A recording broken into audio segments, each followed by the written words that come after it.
सिमुलतला आवासीय विद्यालय सिमुलतला जमुई मुख्य परीक्षा प्रवेश परीक्षा 2023 द्वितीय प्रश्न पेपर 2 कोड सेट होता है एच का मिला रहे आंसर। किस क्वेश्चन का किस आंसर होगा देखिए आप लोग। यहाँ है मिलकर रहना कहलाता है। मिलकर रहना आप लोग एकता कहलाता है। एकता मिलाप नहीं होगा, एकता होगा। देवता शब्द का विलोम होगा राक्षस। देवता का राक्षस। आलसी बालक वाक्य में आलसी है क्योंकि संज्ञा और सर्वनाम की विशेषता बता रहा, इसलिए यहाँ विशेषण होगा क्योंकि बालक संज्ञा है। यहाँ पर। राजनीतिक का ज्ञाता कहलाता है राजनीतिज्ञ। राजनीतिक ज्ञाता राजनीतिज्ञ। पत्र शब्द का अर्थ है चिट्ठी। ऊपर शब्द का विलोम नीचे आगे पीछे आगे के पीछे पीछे के आगे। जहाँ रहा जाता है उसे कहते हैं आवास।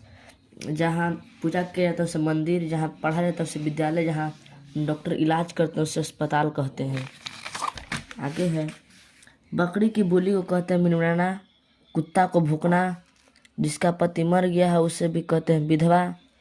जिसका पति मर गया है उसे कहते हैं विधवा। निम्न में से कौन सही रूप में लिखा गया है? निरोग। यह निरोग सही रूप में लिखा गया है। निरोग का अर्थ होता है स्वास्थ्य। 1 मिनट हो गया।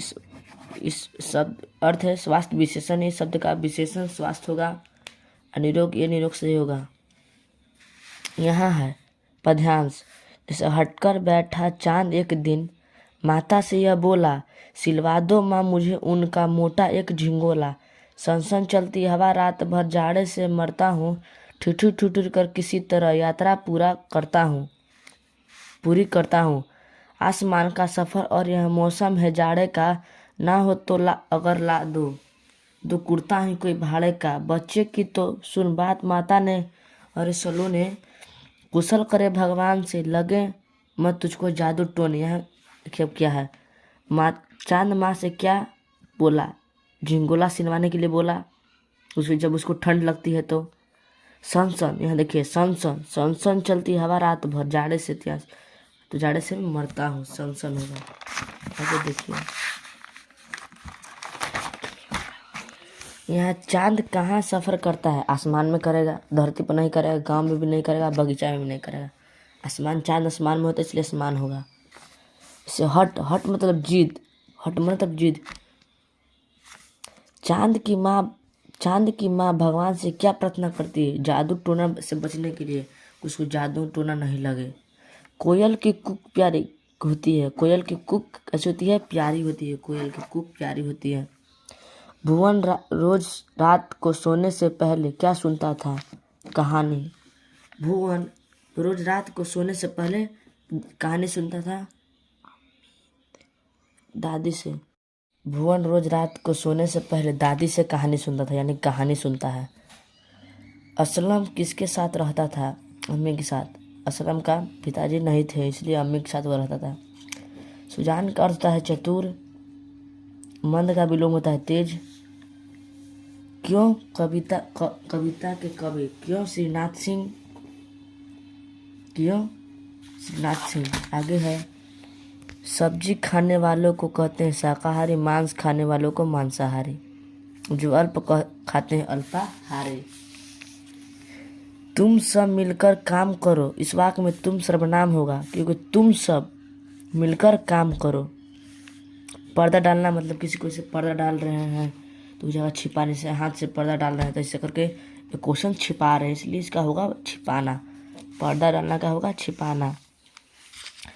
पहरा देने वाला को पहरेदार। जिसे पहरा दे रहा है पहरेदार। किराए में रहता है किराएदार। घर शब्द का विलोम होता है बाहर। घर के बाहर आगे पीछे। म्यान का रंग पाठ में 2 राजा थे, खड़क सिंह और खड़क सिंह। आगे चांद का कुर्ता शीर्षक कविता के रचयिता कौन है? इसका होगा रामधारी सिंह दिनकर। चतुर चित्रकार राम नरेश त्रिपाठी। सुभद्रा कुमारी चौहान हो जाए। भैया लिखे हैं कविता। ये सब कॉम्पल बुक का है। विष्णु पोटी कहाँ के रहते थे? केरल में। विष्णु पोटी को दानी कहलाने का शौक था। उपवन शब्द का अर्थ होता है बगीचा। उपवन का बगीचा। खुदुर खुदुर का खोदत है। किसने बोला? मदन ने। खुदुर खुदुर का खोदत है। सुंदर फूल देखो इस वाक्य में सुंदर विशेषण है। सुंदर फूल देखो इस वाक्य में सुंदर विशेषण है।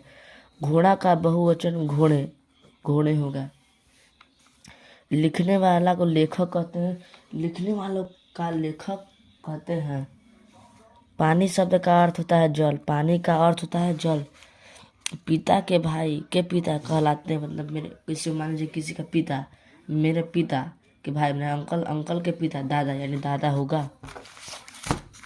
आगे है गद्यांश।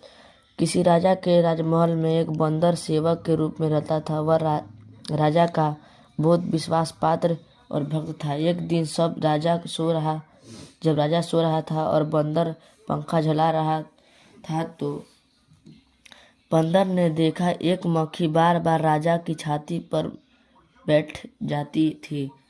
पंखे के बार बार हटाने पर भी वह उड़कर फिर वहीं बैठ जाती। बंदर ने क्रोध आ गया। उसने पंखा छोड़कर हाथ में तलवार ले ली और इस बार जब मक्खी राजा की छाती पर बैठी तो उसने पूरे बाल से मक्खी पर तलवार चला दी। मक्खी तो उड़ गई किंतु राजा का छाती तलवार से चोट से 2 टुकड़े में बट गया।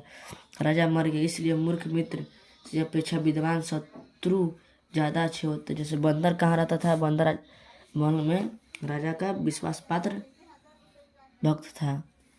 पंखा कौन झल रहा था? बंदर। मक्खी कहाँ बैठी थी? राजा की छाती पर। किसने क्रोध आ गया? बंदर को क्रोध आ गया तो राजा के तलवार से मारा तो छाती पर कट गया। 2 हिस्से में बट गया। किसकी छाती 2 टुकड़े में बट गई? तो राजा की। राजा की छाती 2 टुकड़े में बट गई। चलिए अगली वीडियो में